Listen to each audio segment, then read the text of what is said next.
Hello guys, welcome back to my channel. चलो हम question start करते हैं। क्वेश्चन नंबर 1, महाभारत को किस नाम से जाना जाता है? बृहत्कथा, राजातारानिंगी, जया संहिता या पुराना? तो इसका सही आंसर है ऑप्शन थर्ड। महाभारत प्राचीन समय भारत की प्रमुख संस्कृत महाकाव्यों में से एक है। महाभारत कुरुक्षेत्र युद्ध और कौरवों और पांडवों राजकुमारों के भाग्य का एक महाकाव्य है। इसमें दार्शनिक और भक्ति सामग्री भी है। महाभारत सबसे लंबी महाकाव्य कविता है जिसे माना जाता है और इसे अब तक लिखी गई सबसे लंबी कविता के रूप में वर्णित किया गया।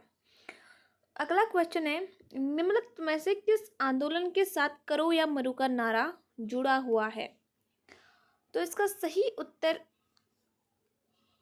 क्वेश्चन आंसर फोर्थ होगा। फर्स्ट है स्वदेशी आंदोलन, ऑप्शन नंबर सेकंड असहयोग आंदोलन, ऑप्शन नंबर थर्ड सविनय अवज्ञा आंदोलन, ऑप्शन नंबर फोर्थ भारत छोड़ो आंदोलन। तो सन 1942 में गांधी जी ने भारत छोड़ो आंदोलन का आयोजन किया और करो या मरो का नारा दिया। 1942 में महात्मा गांधी ने भारत छोड़ो आंदोलन का आयोजन किया और करो या मरो का नारा दिया। अगला क्वेश्चन है, विनोबा भावे को व्यक्तिगत सत्याग्रह के पहले सत्याग्रही के रूप में चुना गया। दूसरा कौन था?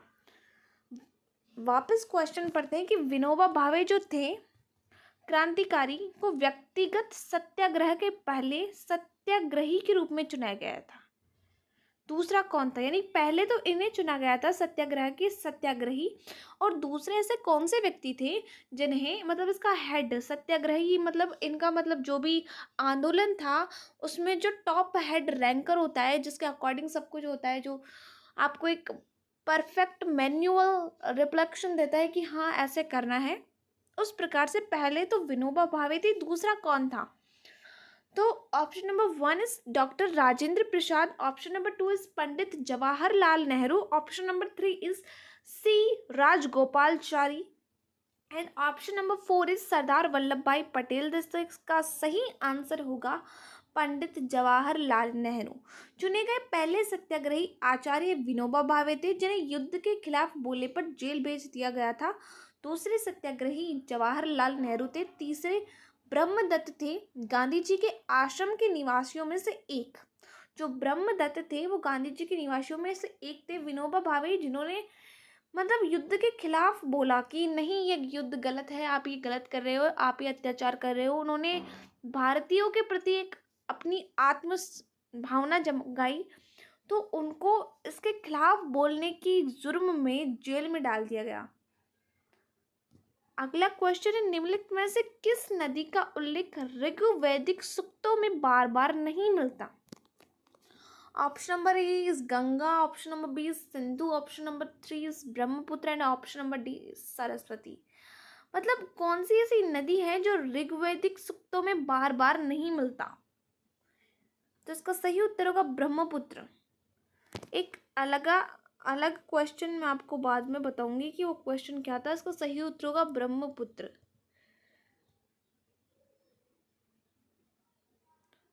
ब्रह्मपुत्र।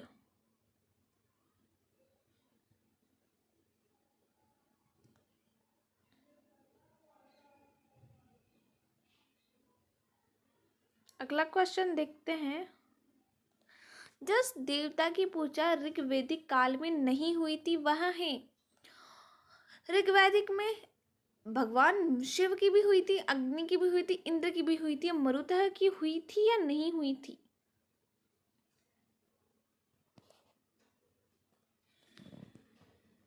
तो ऋग्वैदिक काल में पहला ऑप्शन है मरुतः, दूसरा था भगवान शिव, थर्ड था अग्नि, फोर्थ है इंद्र। तो इसका सही उत्तर होगा भगवान शिव। ऋग्वैदिक काल में इंद्र, अग्नि, वरुण, सोम आदि आहारों का उल्लेख किया गया है। क्वेश्चन नंबर 4 है कि सुभाष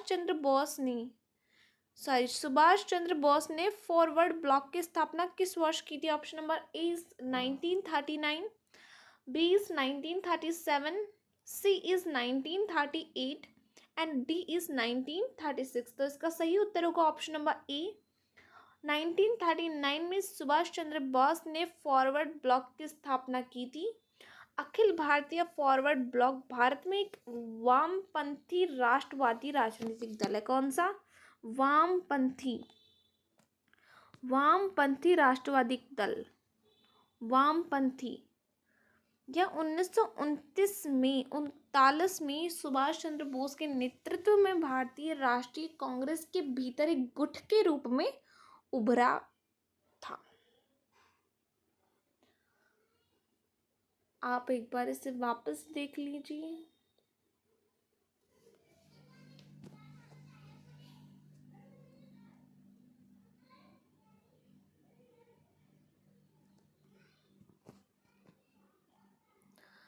अगला क्वेश्चन है, भारतीय इतिहास में किसके शासनकाल को भारत का स्वर्ण युग कहा जाता है? ये बड़ा मोस्ट क्वेश्चन है। स्वर्ण युग, मुगल साम्राज्य, मराठा साम्राज्य, ऑप्शन नंबर 3 इज गुप्त साम्राज्य, and option number 4 is Maurya साम्राज्य। तो इसका सही उत्तर जो है वो होगा गुप्त साम्राज्य। भारतीय इतिहास में गुप्त साम्राज्य शासनकाल को भारत का स्वर्ण युग कहा जाता था। गुप्त साम्राज्य सी के बीच उत्तरी, मध्य और दक्षिणी भारत के कुछ हिस्सों में फैला हुआ था। 320 और 550 सीरी गुप्त साम्राज्यों के समय को विज्ञान, गणित, खगोल विज्ञान, धर्म और दर्शन में भारत के स्वर्ण युग के रूप में माना जाता है। अब यहाँ पे स्वर्ण मतलब सोना नहीं है। It's not gold, it's not diamond, it's not money, it's called it mathematics, science, physiotherapy, philosophic, मतलब विज्ञान, गणित, खगोल विज्ञान, धर्म और दर्शन की जो रूप में स्वर्ण युग के रूप में माना गया है। अगला क्वेश्चन है, पृथ्वीराज चौहान के जीवन का वर्णन करने वाली कविता पृथ्वीराज रासो लिखने वाले कवि का नाम बताओ। Option number A is Veer Siroja, option number B is Chand Bardai, option number C is Mirza Umed, and option number D is Noor Fateh. तो इसका सही आंसर होगा चांद बरदाई। पृथ्वीराज रासो 12वीं शताब्दी के भारतीय राजा पृथ्वीराज चौहान के जीवन के बारे में एक ब्रज भाषा महाकाव्य थे। मीन्स इसका श्रेय चांद बरदाई को दिया जाता है, जो पाठ के अनुसार राजा के एक दरबारी कवि थे। इसका मतलब समझे आप? जो पृथ्वीराज चौहान थे उनके ऊपर एक कविता लिखी पृथ्वीराज रासो, और इनका दरबार होता था। आप जानते हो दरबार में कवि होते ही हैं जो अपने राजा की प्रशंसा करते हैं। तो उस प्रशंसा में जो कवि ने जो कविता लिखी वो चांद बरदाई ने लिखी थी, और उस कविता का नाम था पृथ्वीराज रासो। अगला क्वेश्चन है, 1828 यानी 1828 में स्थापित ब्रह्म समाज के संस्थापक कौन थे? Option number 1 is Rabindranath Tagore, option number B Subhash Chandra Bose, option number C Sardar Vallabhbhai Patel, and option number D Rajaram Mohan Roy. तो इसका सही उत्तर होगा राजाराम मोहन राय ने 1828 में बंगाल में एक महत्वपूर्ण सामाजिक धार्मिक सुधार आंदोलन ब्रह्म समाज की स्थापना की थी। मतलब ब्रह्म समाज वो था जो सामाजिक और धार्मिक सुधार आंदोलन करता था। सामाजिक कैसे? मतलब कि कुछ भी जैसे समाज के प्रति हित का, प्रेम का आदि, और धार्मिक सुधार करते थे। अगला क्वेश्चन है, ये तो सबको आता ही होगा बिकॉज ये हम 9th से पढ़ते आ रहे हैं। जलियांवाला बाग त्रासदी कब हुई थी? Option number A is 13 April 1867, option number B is 15 June 1947, C is 13 April 1919, and fourth is 17 May 2011।